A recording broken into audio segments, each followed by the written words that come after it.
far as the Canadian Action Party goes, I'm a great admirer of Paul Hellyer, who ran for leader of both parties at one time. Right. He quit as a long time ago because of the Canada Bank going under the 13th District of the Federal Reserve Bank in 1974, and he founded the Canadian Action Party. And when I came home to run in the election of the 38th Parliament, I wanted to run under the Canadian Action Party's banner, but was much offended by the lawyer, Connie Fogel. So I ran as an independent ever since. Right. All that said, people like Doris Foster and stuff are very ethical people, and the people that support the Canadian Action Party are decent folks that deserve a kick at the can and have a seat at the table in such places as the House of Commons. Just because the leader, like Dr. Moldy, or other people within the party I don't respect, it does not follow that I don't respect the people of the party, such as Doris Foster. Now, back to my funny little story about white coats and red coats.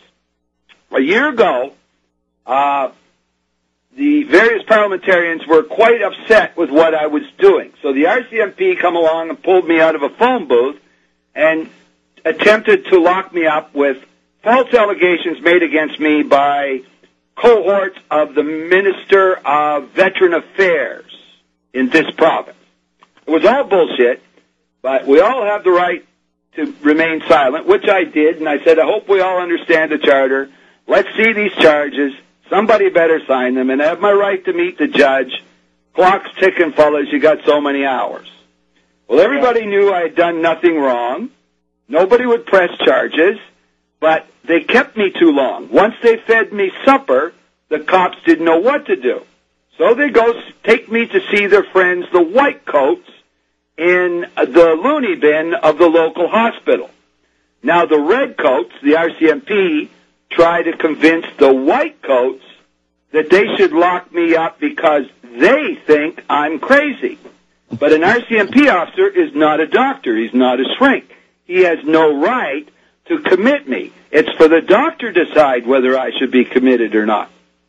I look at them all and I say, I hope we all understand the charters. I ain't saying nothing, but you ought to look at the documents the Minister of Health sent to the Deputy Commissioner of the RCMP and ask yourself why I don't sue you. And I reminded them of their oath of hypocrites, do no harm. I went through 3 doctors.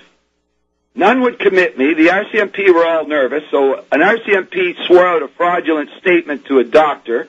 The doctor took that statement and then ordered the nurses to administer these drugs on me. I don't know what the hell kind of drugs they were, but they were to send me to La La Land.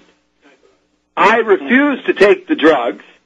Nurse Briggs was her name, because the doctors have a bad habit of blaming the nurses when things go awry. She says, I'm copying these documents for my benefit. So now I'm involved in the nurses' union versus the doctors. She exits stage left, and the classical Nurse Ratchet, who was as wide as she was tall, who takes great care with her needle, have 5 men, 3 of whom are RCMP officers, tackle yours truly. One RCMP twists one arm, one RCMP twists the other arm, another one is on my neck, and 2 rent-a-cops who work for the province of New Brunswick are holding down my legs. Nurse Ratchet pulls down my drawers, injects these drugs into me, and then they all stand back and laugh. This is not democracy. I bounce up and I demand to speak to their patient advocate. Yeah. They say, what's that? I said, that's the person that's going to talk to you about me and your assault on me. Yeah. And they go, we don't know what that is. And I said, don't talk so loose. Do you know Nancy Shador? And they go, who's she? I said, she's my sister, the lawyer, a patient advocate. Yeah. They go, oh, your sister is Nancy Shador? And I go, uh-huh. And they go, can we talk to her? I said, no. This is none of her business. She works at a different hospital. I want to speak to your patient advocate. Long story short, I was released from that hospital after meeting 2 immigrant doctors. The first one from Mexico had an anxiety attack right in front of me in his loony bin, and I never saw him again. The second doctor I met was an immigrant from Russia, and he told me, he said, you are definitely not crazy, but you certainly think outside the box. And I said, would you care to put that in writing? And he said, no, you're out of here. And what I just told you, according to the RCMP and the medical profession and the province of New Brunswick, that never happened. But I can show you the proof on YouTube. Anybody can see it. But it was very funny. Wait. Tell them where they can see it. That's very important. Yeah, if you just Google my name in YouTube, David Raymond Amos, make it one word. Yes? On the face of my YouTube, I call it RCMP in Fat Fred City. And if you can't find fun in this madness, you will go crazy. And, yeah, that's a okay. fact. And I agree. I show the document where the doctor from Mexico signed saying that RCMP claimed that Stockwell Day and Peter MacKay were plotting against me. And we're back with What's Sailing America. For my special guest today has been Alex Hunter from Canada. Yes, we're going global with the crimes against humanity. And we have on the line David Amos. And I want you, David, to please repeat the information you gave to the listeners in terms of where they can find your information, because you are a real man. You are one of my peeps. And we are finding the people that are standing up against the global cabal that has our destruction in their, crosshairs. And what we have to do is just say no. So please repeat the information you gave as to how the listeners can locate your very important information.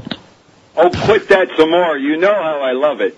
That said, just Google my name, David Raymond Amos, and you can find the YouTubes and find my documents. DavidRaymondAmos.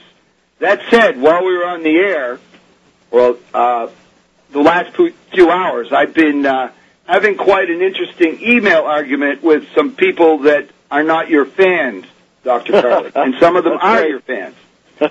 And I've been forwarding the emails to you while I diced with them. Do you know a Dr. E? Yes. What kind of yo-yo is that?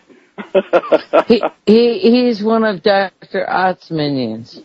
Well, let's just say I got a few bones to pick, and I sent it to everyone. But you should check the recent emails. But that said, nobody can't deny that certain Maritimers enjoy a good scrap. Dr. Carley, I thank you again for putting Alex in the air, and I'll let you shut the show down. I won't take over your show, but Sheldon can ask me any question he wants. All he has to do is pick up the phone. Yeah. Okay, well, we're running out of time. Go ahead, Alex. We have a lot of callers on the line, but okay. Well, I'd like to bring on, if you can, you might have someone named Bruce in Saskatchewan, Bruce Junker, and he's calling from number in Saskatchewan, 306. Okay, I don't see that person listed, but is he there? Is Bruce there? No. Okay. That's fine. He was a Canadian injured worker. He's challenged. He couldn't stay on, so he might have tried earlier. If not, that's his tough luck. I was trying to get him to put some pressure on the Canadian medical establishment to let him get surgery, because he's been categorically denied surgery because of his injury claims, and he's just being like everybody else. Millions of us are being denied medical attention, and he wanted to go and initiate a court action, and he's not going to be able to do it without medical diagnosis. They'll just kick him out like he's got no proof, even though it's really obvious he's injured. I mean, you can just physically see it on him. But there's a lot of other guys that are in our fold, and we got an idea from you last time we were on your show last week, was to have activists and injured Canadians of all sorts come into the courtroom and take notes to put pressure on collusive judges to be honest and do the right thing. So Canadian Coalition of the Walking Wounded wants to thank you. Not only that, they may not need surgery. There may be natural things that can heal them. Sure. Get that covered up. It's covered up. I'll plug naturopathic medicine and your page and everything else, and as often as possible. Okay. And I'd like to thank you for the opportunity. We're out of time. Thank you very much. Thank you. People, wake up.